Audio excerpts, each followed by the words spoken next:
دوستو السلام علیکم ورحمۃ اللہ وبرکاتہ۔ دوستو آج کا ویڈیو بہت ہی خاص ہے کیونکہ آج کا ویڈیو شیعہ و سنی کے بارے میں بتایا گیا ہوا ہے۔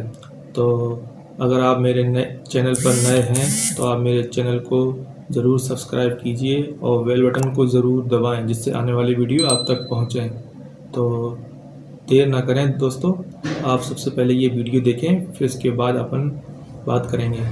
دیکھیے سب سے بڑے فرقے شیعہ سنی اسلام جو ایک ہی مذہب کے ہونے کے باوجود آج ایک دوسرے کے دشمن بنے ہوئے ہیں، اس کی سب سے بڑی مثال آج ایران اور سعودی عرب ہے۔ You've been rivals for centuries.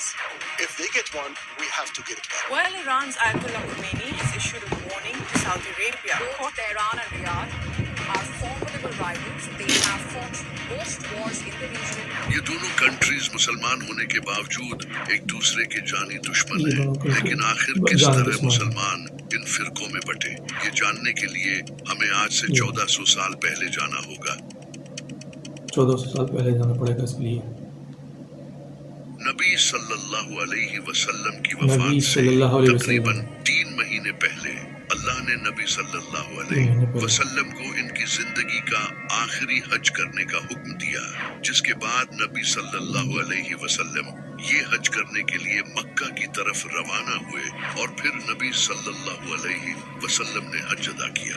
حج سے واپسی کے سفر کے دوران نبی صلی اللہ علیہ وسلم ایک جگہ پر رکے جس کا نام غدیر خم تھا۔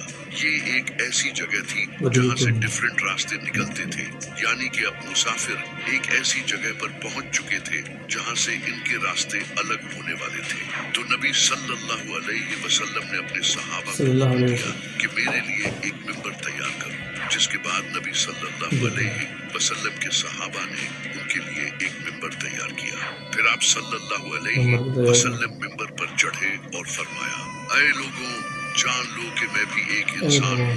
ہو سکتا ہے کہ بہت جلد موت کا فرشتہ آ کر مجھے موت کی دعوت دے اور میں اس دعوت کو قبول کروں، لیکن میں اپنے بعد تم میں 2 بھاری چیزیں چھوڑ کر جا رہا ہوں، ایک قرآن اور دوسری میری اہل بیت۔ قرآن کو تھامے رکھنا اور میں تمہیں اللہ کا خوف دلاتا ہوں کہ میری اہل بیت کے ساتھ اچھا سلوک کرنا۔ پھر آپ صلی اللہ علیہ وسلم نے امام علی علیہ السلام کو ممبر پر بلایا اور فرمایا، من کنت مولاہ فہذا علی مولاہ، جس کا میں مولا ہوں اس کا علی مولا ہے۔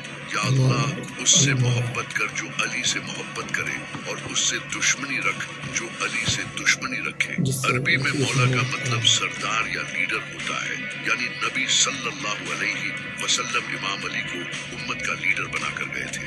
یہ سننے کے بعد ہزاروں صحابہ نے امام علی کو اس کی مبارکباد دی، جیسے کہ حضرت عمر نے کہا، مبارک ہو علی، آپ ہر مرد اور عورت کے مولا بن چکے ہو۔ اس خطبے کے 3 مہینے بعد نبی صلی اللہ علیہ وسلم کی طبیعت بہت خراب ہو گئی۔ آپ صلی اللہ علیہ وسلم جان گئے تھے کہ اب آپ کی وفات کا وقت قریب ہے، تو آپ صلی اللہ علیہ وسلم نے صحابہ کو حکم دیا کہ مجھے کاغذ اور قلم لا دو تاکہ میں تمہیں ایک وصیت لکھ دوں جس کے بعد تم کبھی گمراہ نہیں ہوگے۔ لیکن حضرت عمر نے آگے سے کہا، نبی صلی اللہ علیہ وسلم بیماری کی حالت میں ایسی باتیں کر رہے ہیں اور ہمارے پاس ویسے بھی اللہ کی کتاب موجود ہے جو ہمارے لیے کافی ہے۔ یہ سن کر صحابہ کے درمیان بحث شروع ہو گئی۔ کچھ صحابہ نے کہا کہ نبی صلی اللہ علیہ وسلم کی بات مانو اور انہیں کاغذ اور قلم لا دو، جبکہ کچھ صحابہ نے اس کی مخالفت کی اور نبی صلی اللہ علیہ وسلم کے بارے میں گستاخانہ الفاظ کہے جنہیں میں اپنی زبان سے بیان بھی نہیں کر سکتا۔ جب نبی صلی اللہ علیہ وسلم نے یہ سب دیکھا تو آپ صلی اللہ علیہ وسلم ناراض ہو گئے اور فرمایا، مجھے بس اکیلا چھوڑ دو، جس کے بعد سارے صحابہ نے نبی صلی اللہ علیہ وسلم کو اکیلا چھوڑ دیا۔ نبی صلی اللہ علیہ وسلم کاغذ اور قلم اس لیے مانگ رہے تھے کیونکہ آپ صلی اللہ علیہ وسلم اپنے بعد کسی کو خلیفہ بنا کر جانا چاہتے تھے اور وہ امام علی ہو سکتے تھے۔ اسی وجہ سے شیعہ حضرت عمر پر الزام لگاتے ہیں کہ انہوں نے जानबूझकर नबी सल्लल्लाहु अलैहि वसल्लम को खलीफा अनाउंस करने नहीं दिया। अगर देखा जाए तो इस हदीस में अल्फाज हैं कि नबी सल्लल्लाहु अलैहि वसल्लम ने फरमाया, लाओ कलम और कागज ताकि मैं तुम्हें वसीयत लिख दूं जिसके बाद तुम कभी गुमराह नहीं होगे। और ये तो हर कोई जानता है कि उम्मत में सबसे ज्यादा गुमराही खिलाफत के मामले में आई है। और जब नबी सल्लल्लाहु अलैहि वसल्लम फरमा रहे हैं कि मैं तुम्हें कुछ ऐसा लिख दूंगा जिसके बाद तुम कभी गुमराह नहीं होगे, तो अगर उस वक्त आप सल्लल्लाहु अलैहि वसल्लम को कागज और कलम दे दिया जाता तो आज उम्मत गुमराह न होती। ये सहाबा की बहुत बड़ी गलती थी जिसकी सजा आज पूरी उम्मत भुगत रही है। इसी वजह से अब्दुल्ला बिन अब्बास जो नबी सल्लल्लाहु अलैहि वसल्लम के चचाजाद भाई थे, वो सारी जिंदगी इस पर रोया करते थे और फरमाते थे कि उस दिन सहाबा ने नबी सल्लल्लाहु अलैहि वसल्लम के साथ जो भी किया वो बहुत गलत था। और कमाल की बात ये है कि अब्दुल्ला बिन अब्बास सारी जिंदगी इमाम अली के साथ रहे थे। इस वाक़ये के 4 दिन बाद नबी सल्लल्लाहु अलैहि वसल्लम वफात पा गए। जब आप सल्लल्लाहु अलैहि वसल्लम की वफात हुई तो तमाम सहाबा गम में रोने लगे। तभी किसी सहाबी ने आकर इन्हें खबर दी कि वहाँ सकीफा बनी सादा में अंसार अपना खलीफा चुनने वाले हैं। ये सुनकर हजरत अबू बकर और हजरत उमर फौरन वहाँ चले गए, जबकि इमाम अली अलैहिस्सलाम नबी सल्लल्लाहु अलैहि वसल्लम के साथ ही रहे, क्योंकि वो आप सल्लल्लाहु अलैहि वसल्लम की तदफीन छोड़कर नहीं जाना चाहते थे। नबी सल्लल्लाहु अलैहि वसल्लम ने फरमाया था कि मुझे अली और मेरे चचा अब्बास ही दफन करें। सिर्फ इमाम अली ही नहीं, हजरत जुबैर, हजरत सलमान फारसी, हजरत मिक़दाद, हजरत बिलाल और हजरत साद बिन उबादा भी नबी सल्लल्लाहु अलैहि वसल्लम को छोड़कर नहीं गए। सकीफा बनी सादा पहुंचकर हजरत अबू बकर ने अंसार को कहा कि नबी सल्लल्लाहु अलैहि वसल्लम कुरैश में से थे तो खलीफा भी कुरैश से ही होना चाहिए। जबकि अंसार हजरत साद बिन उबादा को खलीफा बनाना चाहते थे, लेकिन वो उस वक्त वहाँ मौजूद नहीं थे। इसके बाद हजरत उमर ने हजरत अबू बकर का हाथ बुलंद किया और लोगों ने इन्हें खलीफा चुन लिया। इमाम अली अलैहिस्सलाम को इस तरह खलीफा चुनना सही नहीं लगा। ये वैसे ही था जैसे पाकिस्तान में बगैर इलेक्शंस किए कुछ लोग नवाज शरीफ को प्राइम मिनिस्टर बना दें, एग्जैक्टली जो कि अभी हुआ था। इसी वजह से इमाम अली अलैहिस्सलाम ने हजरत अबू बकर की बैत नहीं की। सिर्फ इमाम अली ही नहीं बल्कि हजरत साद बिन उबादा ने भी हजरत अबू बकर की बैत नहीं की। इसके अलावा और भी बड़े असहाब जैसे हजरत जुबैर, हजरत सलमान फारसी, हजरत मिक़दाद और नबी सल्लल्लाहु अलैहि वसल्लम के चचा हजरत अब्बास, इन सब ने भी शुरू में हजरत अबू बकर की बैत नहीं की, क्योंकि वो इमाम अली अलैहिस्सलाम को खलीफा बनाना चाहते थे। हजरत अबू बकर के खलीफा बनते ही हजरत फातिमा अलैहिस्सलाम एक दिन हजरत अबू बकर के पास आई और उनसे नबी सल्लल्लाहु अलैहि वसल्लम के फदक के बाग मांगे जो नबी सल्लल्लाहु अलैहि वसल्लम की जिंदगी में आपकी प्रॉपर्टी थी। लेकिन हजरत अबू बकर ने इन्हें वो बाग देने से इनकार कर दिया और कहा कि नबियों की कोई विरासत नहीं होती। इस बात पर हजरत फातिमा अलैहिस्सलाम बहुत नाराज हुई और वो अपनी वफात तक हजरत अबू बकर से नाराज रही। यहाँ तक कि जब हजरत फातिमा अलैहिस्सलाम का इंतकाल हुआ तो इमाम अली अलैहिस्सलाम ने हजरत अबू बकर और हजरत उमर को इस बारे में नहीं बताया और हजरत फातिमा अलैहिस्सलाम को रात के अंधेरे में दफन किया। हजरत फातिमा अलैहिस्सलाम की वफात के बाद इमाम अली अलैहिस्सलाम ने रियलाइज किया कि लोगों का बिहेवियर उनके साथ अच्छा नहीं है, यानी कि लोग उनसे बात नहीं करते थे, क्योंकि इमाम अली अलैहिस्सलाम ने हजरत अबू बकर की बैत नहीं की थी। ये देखकर इमाम अली अलैहिस्सलाम ने हजरत अबू बकर को अपने घर बुलाया और कहा कि हजरत उमर को अपने साथ न लाएं। इसके बाद हजरत अबू बकर इनके घर आए और इमाम अली अलैहिस्सलाम ने फिर सब लोगों के सामने हजरत अबू बकर की बैत की। ये तमाम इंसिडेंट्स आज भी इस्लाम के सबसे कंट्रोवर्शियल टॉपिक्स हैं जिन पर मुसलमान आज तक एक दूसरे से लड़ते हैं। इन्हीं वाक़यात की वजह से उस वक्त मुसलमानों में इख्तिलाफ शुरू हो गए थे। लेकिन इसके बाद एक और बड़ा तूफान आने वाला था जिसने पूरी उम्मत को तोड़कर रख दिया। हजरत अबू बकर की खिलाफत के बाद अगले खलीफा हजरत उमर बने। हजरत उमर के दौर में कोई फितना खड़ा नहीं हुआ। इनका दौर मुसलमानों के लिए एक गोल्डन पीरियड था, लेकिन जब हजरत उमर की वफात का वक्त करीब आया तो उन्होंने 6 लोगों की कमेटी बनाई और फरमाया कि अगला खलीफा इन 6 लोगों में से चुना जाए, जिसके बाद हजरत उस्मान को खलीफा चुन लिया गया। बस यही मुसलमानों की सबसे बड़ी गलती थी। हजरत उस्मान ने खलीफा बनते ही अपने रिश्तेदारों को गवर्नर बनाना शुरू कर दिया। हजरत उस्मान के गवर्नर्स में वलीद बिन उतबा भी शामिल था, जिसने शराब पीकर नमाज पढ़ाई थी। इसके अलावा अब्दुल्ला बिन सबा और मरवान जैसे लोग भी थे जिन्हें नबी सल्लल्लाहु अलैहि वसल्लम ने मुल्क से निकाल दिया था। इसके अलावा सईद बिन आस और अब्दुल्लाह बिन आमिर जैसे गवर्नर्स भी थे जिनकी हुकूमत से लोग बहुत नाराज थे।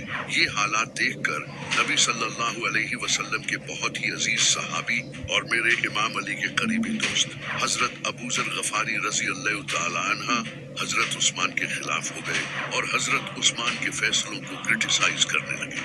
हजरत अबू ज़र गफारी रज़ी अल्लाह तआला अन्हा दमिश्क जाकर मुआविया के घटिया कामों को खुलेआम क्रिटिसाइज करने लगे। जब मुआविया ने ये देखा तो उन्होंने हजरत उस्मान को खत लिखा, जिसके बाद उस्मान ने इन्हें वापस मदीना बुलवाया। लेकिन मदीना आकर भी हजरत अबू ज़र गफारी रज़ी अल्लाह तआला अन्हा हजरत उस्मान के फैसलों को क्रिटिसाइज करते रहे, जिसके बाद हजरत उस्मान ने इन्हें मदीना से निकाल दिया। हालांकि नबी सल्लल्लाहु अलैहि वसल्लम ने फरमाया था कि अबू ज़र गफारी मेरी उम्मत में हजरत ईसा की तरह है और ये सबसे सच्चा इंसान है। हजरत अबू ज़र गफारी रज़ी अल्लाह तआला अन्हा को सिर्फ एक शख्स अलविदा कहने आया और वो मेरे इमाम अली थे। सिर्फ हजरत अबू ज़र गफारी ही नहीं बल्कि हजरत अम्मार इब्ने यासिर और हजरत आयशा जैसे सहाबा भी हजरत उस्मान के खिलाफ हो गए थे। इसके बाद हजरत उस्मान के घर को सहाबा ने सीज कर लिया और इनसे खिलाफत छोड़ने की डिमांड की। इमाम अली ने अपने बेटे हजरत हसन और हजरत हुसैन को हजरत उस्मान की हिफाजत के लिए खड़ा कर दिया और खुद इस मसले को हल करने की कोशिश करते रहे। लेकिन कुछ लोगों ने छुपके से जाकर हजरत उस्मान को कत्ल कर दिया। ये लोग कौन थे ये आज तक कोई नहीं जानता। हजरत उस्मान की शहादत के बाद पूरी इस्लामी सल्तनत की हालत बिगड़ चुकी थी क्योंकि हुकूमत करप्ट गवर्नर्स के हाथों में थी। तो इस सब को ठीक करने के लिए लोगों ने इमाम अली अलैहिस्सलाम को खलीफा बना दिया। इमाम अली अलैहिस्सलाम के खलीफा बनते ही हजरत आयशा रज़ी अल्लाह तआला अन्हा इमाम अली अलैहिस्सलाम के खिलाफ खड़ी हो गई, क्योंकि वो चाहती थी कि इमाम अली अलैहिस्सलाम हजरत उस्मान के कत्ल का बदला लें। लेकिन इमाम अली जानते थे कि इससे और ज्यादा फितने उठेंगे और ये सही वक्त नहीं है। लेकिन हजरत आयशा ने इमाम अली अलैहिस्सलाम की बात नहीं मानी, जिस वजह से इमाम अली और हजरत आयशा के दरमियान जंगे जमल हुई। इस जंग के बाद मुआविया जालिम खड़ा हुआ क्योंकि इसे हजरत उस्मान ने गवर्नर लगाया था। लेकिन इमाम अली अलैहिस्सलाम ने खलीफा बनते ही इसे गवर्नर की पोस्ट से हटा दिया, क्योंकि ये एक नंबर का घटिया और करप्ट इंसान था। मुआविया को ये बर्दाश्त नहीं हुआ तो इमाम अली अलैहिस्सलाम ने इससे जंग की, लेकिन ये बुज़दिल बच गया। इसके बाद ख्वारिज इमाम अली अलैहिस्सलाम के खिलाफ खड़े हो गए और फिर इमाम अली अलैहिस्सलाम ने ख्वारिज के साथ जंग की। इसके बाद इन्हीं ख्वारिज ने इमाम अली अलैहिस्सलाम को शहीद कर दिया। इमाम अली अलैहिस्सलाम के बाद इमाम हसन अलैहिस्सलाम खलीफा बने और मुआविया ने इन्हें भी जहर देकर शहीद कर दिया। इमाम हसन अलैहिस्सलाम की शहादत के बाद एक ऐसा वाक़या पेश आया जिसने पूरे दीन को बदल कर रख दिया। इसका नाम है करबला। करबला के बाद पूरी मुसलमान उम्मत बदल गई। अब मुसलमान उम्मत दो ग्रुप्स में बट गई। एक वो जो मानते थे कि पहला खलीफा इमाम अली अलैहिस्सलाम को होना चाहिए था और इमाम हसन हुसैन और अली पर होने वाले जुल्म को देखकर वो इनका मातम करने लगे, जिन्हें आज हम शिया कहते हैं। और दूसरे वो जो हजरत अबू बकर, उमर और उस्मान को राइटफुल खलीफा मानते थे, जिन्हें हम सुन्नी कहते हैं। इसी वजह से दोनों फिरकों में इख्तिलाफ होने लगे। शिया इमाम अली अलैहिस्सलाम को पहला खलीफा मानते थे क्योंकि नबी सल्लल्लाहु अलैहि वसल्लम ने गदीर खुम पर इनका हाथ बुलंद किया था, जबकि सुन्नी हजरत अबू बकर को पहला खलीफा मानते थे। इसके अलावा भी दोनों फिरकों में और इख्तिलाफ बढ़ने लगे, जैसा कि शिया 12 इमामों को मानते हैं जो नबी सल्लल्लाहु अलैहि वसल्लम के बाद उम्मत के इमाम थे और वो मातम को भी जायज समझते हैं, जबकि सुन्नी इनको सही नहीं समझते। इसके अलावा हजरत अबू बकर का हजरत फातिमा को उनका हक न देना, हजरत उमर का नबी को कलम न देना और हजरत आयशा का इमाम अली के खिलाफ खड़े होना, ये सारे इंसिडेंट्स इनके दरमियान दीवार बन गए। इस तरह उम्मत दो फिरकों में बट गई। फिर उमैया खिलाफत के बाद जब अब्बासी खिलाफत आई तो सुन्नी फिरका 4 हिस्सों में बट गया, हनफी, मालिकी, शाफी और हम्बली। और इसी तरह इन 2 फिरकों से आगे और बहुत से फिरके निकले जो कि आज आप देख सकते हैं। जैसा कि नबी सल्लल्लाहु अलैहि वसल्लम ने फरमाया था कि मेरी उम्मत 73 फिरकों में बट जाएगी।